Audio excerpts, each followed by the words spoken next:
Hey, Nick Shaw here, co-founder of RP Strength. You are watching Influencing Entrepreneurs. After years of teaching entrepreneurship and consulting business owners, I realized that true knowledge comes from the wins and losses of those entrepreneurs. These are the stories of those business leaders. I'm Casimir Ward, and this is Influencing Entrepreneurs.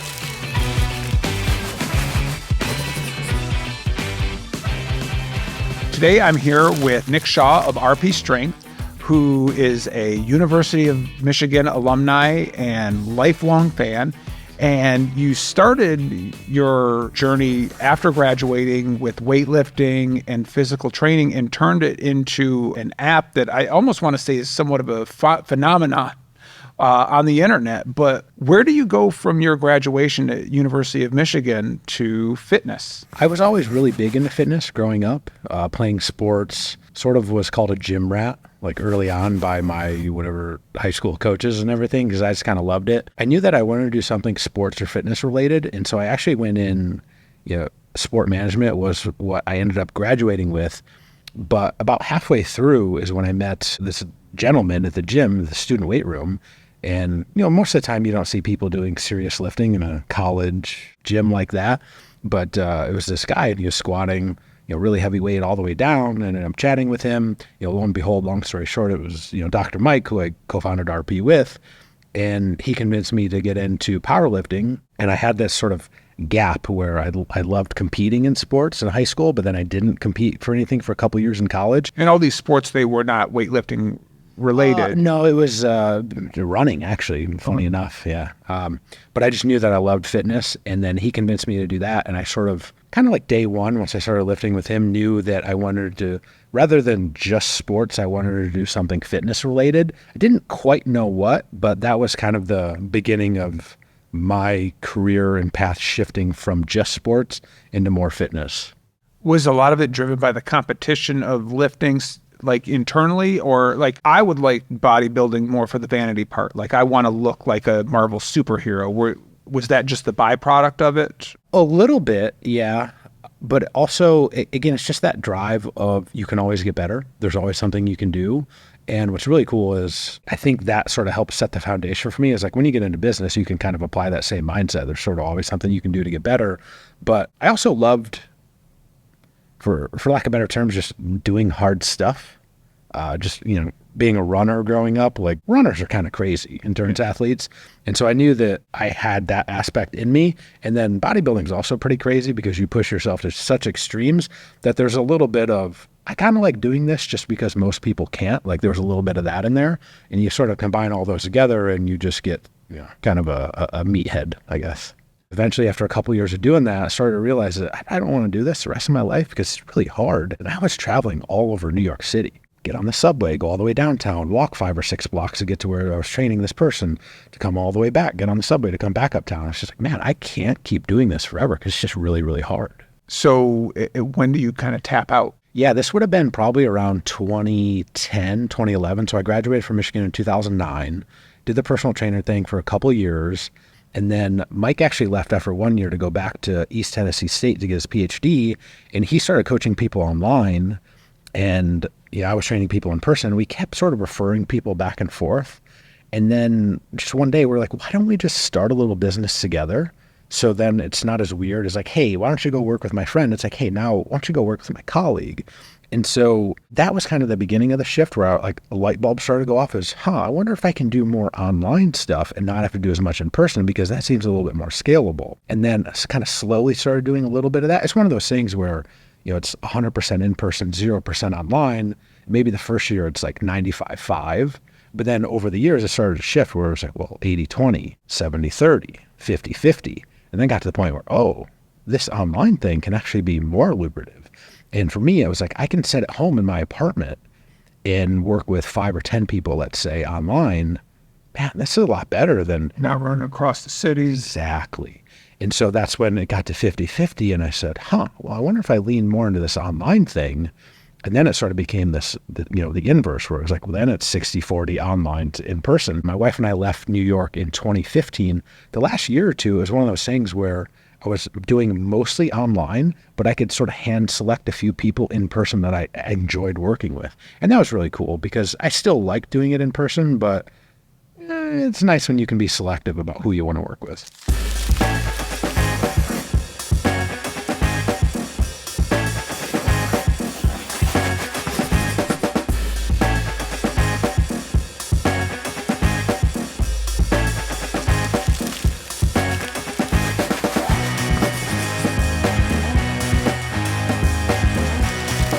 Get together, you decide to start this company with Dr. Mike. You start building this out. What did online training, was it just webcam back and forth? How we sent programs to people real early on was all through Excel files and email and sometimes social media. And this was super early on. So there weren't a lot of online coaches. So we were definitely early-ish. We weren't the first people to do it, but there weren't a whole lot. This was at the time where Facebook was something, this was before it was called Meta. And Facebook was a really powerful tool back then because you could post stuff and sort of all your friends saw it versus now like 1 out of 10 maybe see it, something like that. We just worked with a lot of close friends and family first, a lot of times free or charging next to nothing, did a good job, and then just used social media to get some referrals. People would see that, they would reach out. Like that's how we grew the business for the first year or two, just through basically Facebook. But that's just based on your Excel sheets. What about your time? Not performing, but I mean, not a whole lot of time. So usually what would work is you'd get in contact with somebody, they would fill out a questionnaire, you get a bunch of information, you would kind of build out the program for them, email it to them, they'd take a look at it, review. Most of the time, like we weren't even doing phone calls. This was like before Zoom as well, but it was just laying all that out and then going over with them via email, sometimes social media, DMs, whatever, to the point where they kind of knew what they were doing and then they would just go about executing it. So maybe that's an important thing too, is like most of the time we were going after people that were a little bit more serious about training, because when you're working with someone online, the motivation kind of comes from within. Right. And if you're looking for an online coach to motivate you, that's not what you're selling. Exactly. We're selling the plan to get people there. Coming in with motivation is sort of already assumed. You just execute the plan. That's what we provide. We provide the very detailed plan that's going to get someone from, point A to what they want to get, their end goal, point B. Is it at that point that you start shifting towards YouTube, or do you? YouTube came quite a bit later, but what we did try, some of the dates are a little fuzzy, is we tried like a paid website where he did a lot of videos, but you had to pay a small monthly fee to get access to it. And it wasn't until COVID hit in 2020, and we said, wow, this is not going anywhere for a while.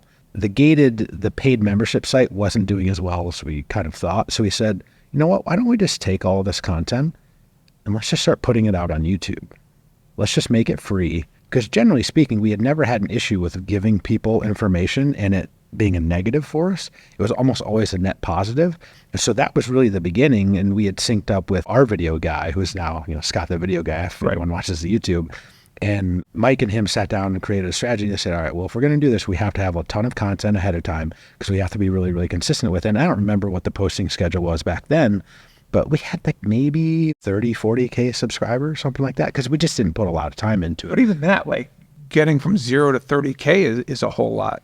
Yeah, so I say relatively speaking because on Instagram we probably had like 500,000. So you're able to convert some of those or direct them, yeah. With the kind of little effort we had put into YouTube, yeah, just as kind of a byproduct of having other big social media platforms, we had some presence there. What were you doing on Instagram that made it grow an audience? Yeah, well, so I was actually the one running our Instagram from day one up until probably 2022. I took personal pride in it because for me, it was like this giant experiment of you think something's going to work, you think something's really, really good. Sometimes it does really well, sometimes it tanks. And you're like, okay, well, that's really interesting. And then sometimes you're like, I have no idea if this is going to be good. I think it's kind of crap. And then it does really well. So it's like this permanent experiment. I'm not a super creative, artistic person, but what was beautiful was the way Instagram worked is with fitness. You're sort of showcasing pictures of before and afters, things like that. It really resonated. And the beautiful thing about it was people were providing the content for us. I wasn't having to make it. If I was having to make it, we never would have, done that well. And holy crap, that was 90% of our content. Maybe 10% was stuff we would actually create, but all we were doing was just searching for what other people were posting and then repurposing it on our own page.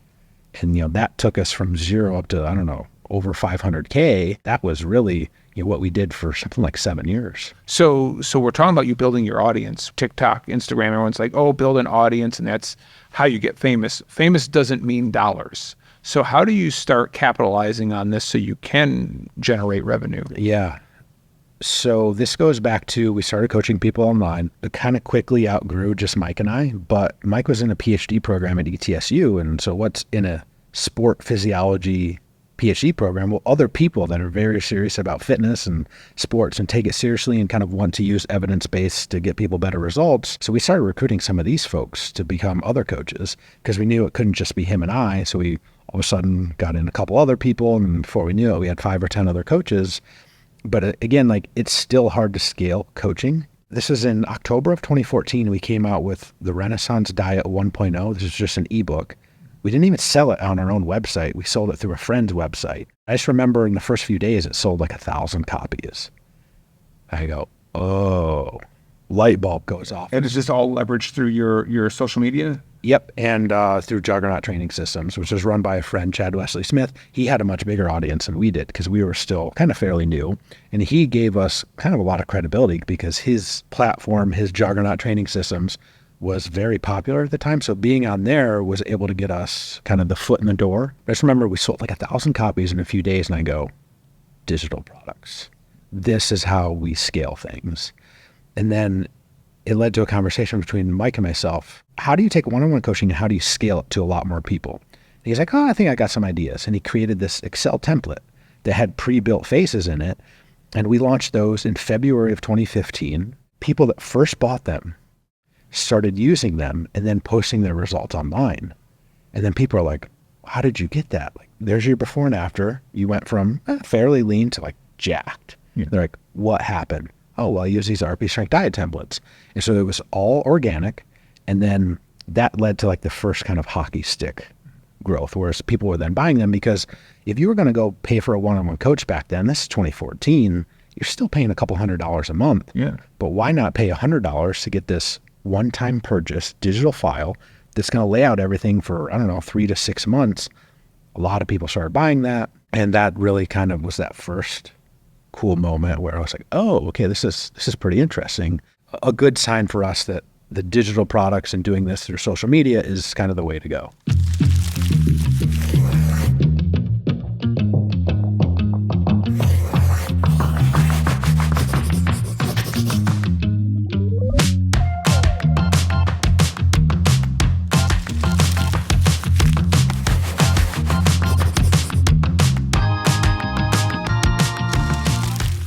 So as we kind of come to the end, what would you say is the biggest business skill set that you developed over the course of your tenure with RP Strength? I think that one of the biggest things that's helped us is the idea of just giving away a ton of content, giving away a ton of information. So we have a lot of people that will say, hey, I've watched the YouTube videos, and they've never even bought anything from us. But like, hey, I took all that information that I've learned and I've lost 50 pounds. I've lost 100 pounds. That doesn't bother us. Like, we see that as a win because, well, one, they're watching the YouTube channel, they're supporting it. They're probably going to tell their friends about it. People start asking, hey, Jimmy, how'd you lose 100 pounds? Hey, you got to go check out this YouTube channel. And that's just how it works. Let's just give out our best stuff. It's probably going to attract a lot of people. It's just going to bring in more eyeballs. It's going to be really helpful. That and just being super consistent with it over years has really never steered us wrong. That's a huge one. Just that abundance, giving out some of your best stuff. We just expect that people will appreciate that and probably want to support us. And it has not worked against us in any way.